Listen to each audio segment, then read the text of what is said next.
Hello there. In this video we're going to be continuing to upgrade the sluice box and seeing if we can capture some gold with it.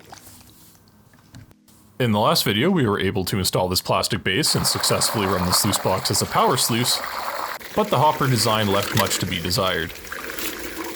After running it for only a short duration, the screen would clog, and this would make it a pain to try and run coarser material since I'd have to manually filter out larger rocks. To fix this, I widened the screen, and I also went ahead and flared the hopper to make it easier to load with material. I also redesigned the sprayer to make the water distribute more evenly within the hopper and help prevent water from exiting the sides like we saw in the first iteration.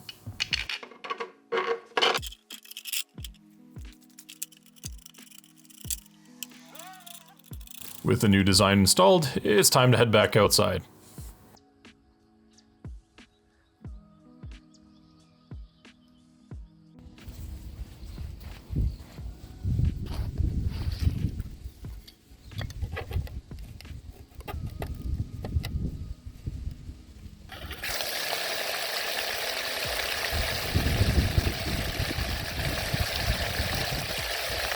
After turning it on, I can see that the new sprayer seems to be distributing the water much better than before.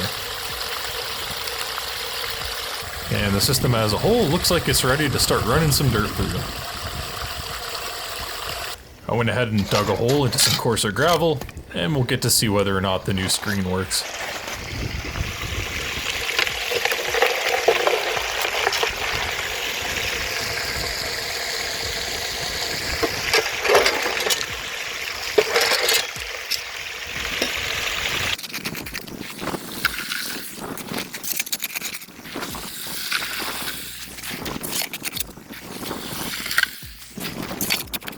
Overall, the hopper seems to be performing much better than before, and looking inside, I notice this nice piece of what appears to be petrified wood.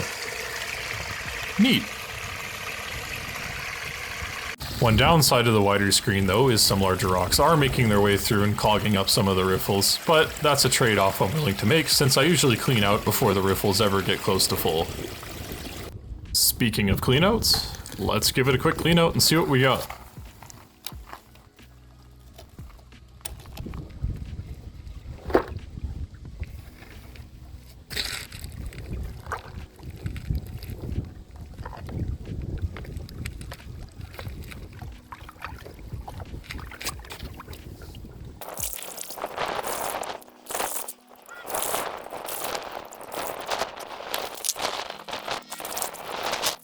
And I can definitely start to see a little bit of color, but I'm going to suck it all up and do the final clean out at home.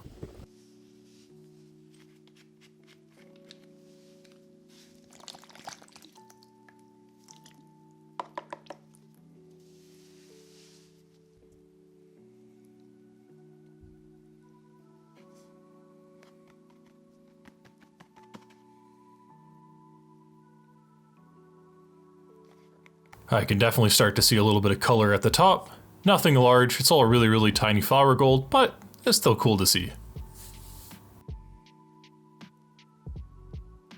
Anyways, I'm going to finish separating out these yellow flakes, and I hope you have a great day.